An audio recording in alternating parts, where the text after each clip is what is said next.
Cold, starving, homeless, and dying, the Rohingya Muslims are considered to be the world's most persecuted minority.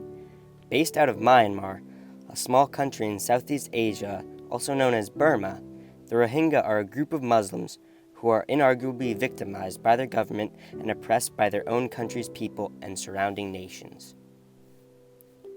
It is the obligation of the Myanmar government to step forward and reverse their actions to help the Rohingya Muslims, not slaughter them. It is the duty of Myanmar's leader, Aung San Suu Kyi, to speak out in favor of the Rohingya no matter the backlash from the oppressive military dominance. And it is the world's responsibility to show support and take action to help a dying people who are desperately crying out for help. The problem began for the Rohingya in 1982 when the Myanmar government passed the Myanmar Citizenship Law. This law left the Rohingya unrecognized as one of the 135 ethnic groups in Myanmar. The controversy stems back to the origin of the Rohingya. Many Rohingya Muslims can trace their heritage back to the first Arab traders who arrived in Burma sometime during the 15th century. The Myanmar government denies these claims and identifies the Rohingya people as Bengali Muslims or immigrants from Bangladesh, and therefore classifies the Rohingya as resident foreigners. Resident foreigners do not possess any of the rights of a Burmese citizen, and they are given special registration cards that identify them as immigrants, denying them citizenship.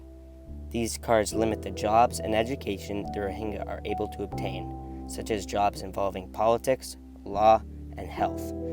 The limitations also apply to everyday life, as the Rohingya are not able to practice their religion, marry, travel, or even obtain basic health services. Without citizenship, the Rohingya are also not able to vote and were therefore excluded from the 2014 census. Restrictions on all aspects of the Rohingya lives have led to inhumane conditions for most of these people. Because of this oppression, many Rohingya were forced to abandon their lives and flee to neighboring countries. This persecution has caused many Rohingya to either revolt against the Myanmar government or flee the country entirely. These small revolts have led to extreme violence from the Myanmar government. The atrocities done by the Myanmar security forces include mass killings, sexual violence, and widespread arson.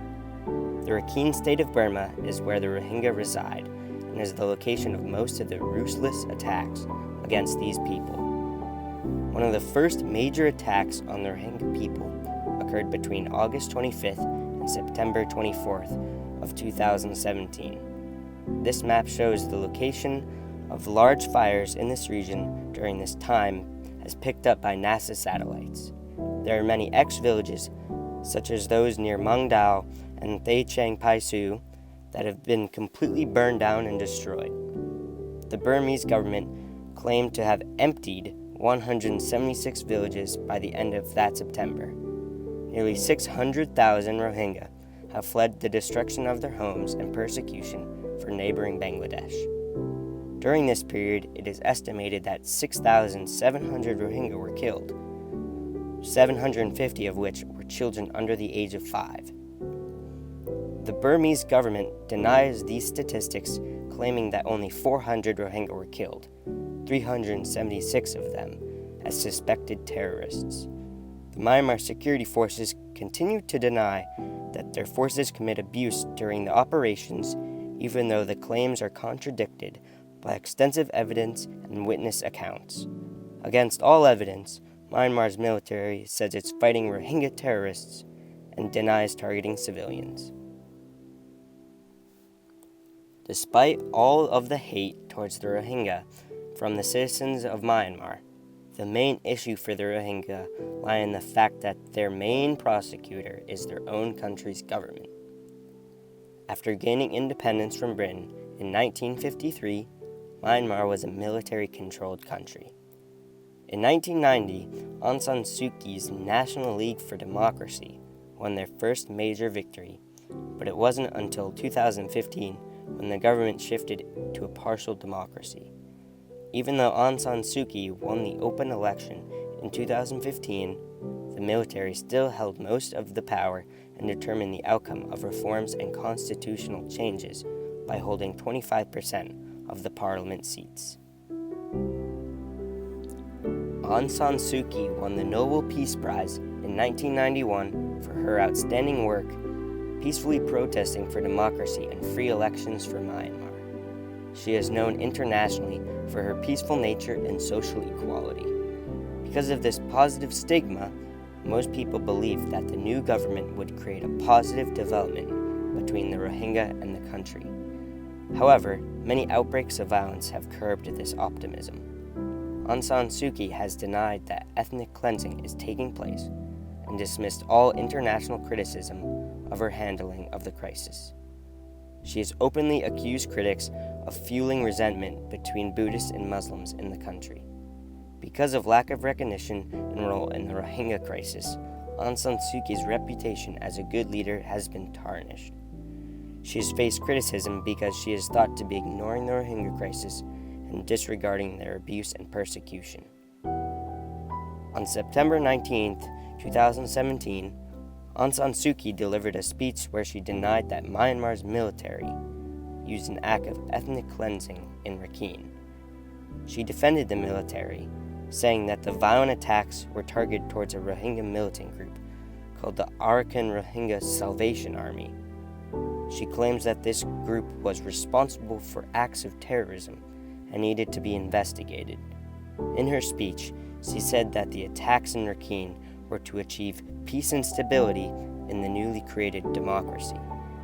Several political leaders from other countries, including Bangladesh Prime Minister Sheikh Hasina, were concerned about Aung San Suu Kyi's position on the refugee crisis and wanted her to give rights back to the Rohingya and provide aid.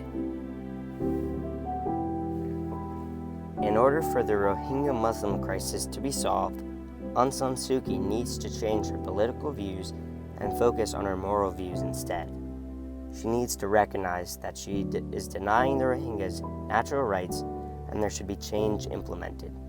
First, she needs to stand up for the Rohingya Muslims by recognizing them as a persecuted minority and fight to give them basic rights and citizenship.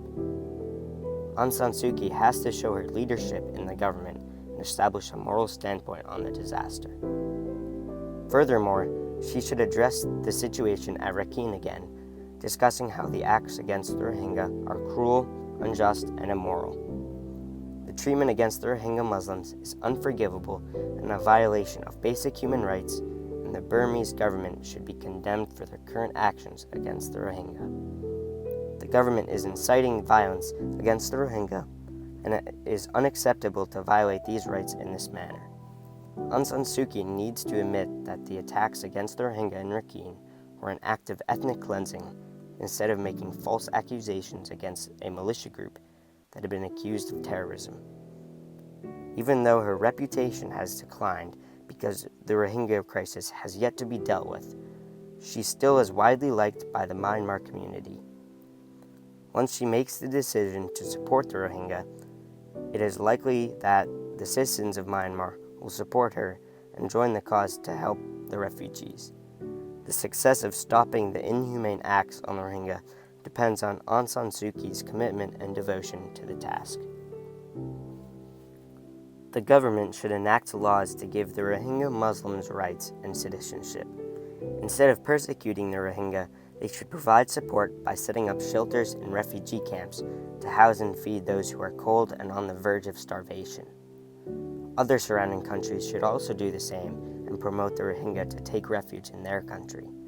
Countries like the United States and groups such as the United Nations can be helping too by creating programs to ship food, water, supplies, and money over to Myanmar. Their government should take the donations from the programs and use them in their shelters and refugee camps. The Rohingya refugee crisis can be solved by cooperation from the Myanmar government to protect the Rohingya refugees and give them food and shelter instead of persecuting them and taking away their homes and lives.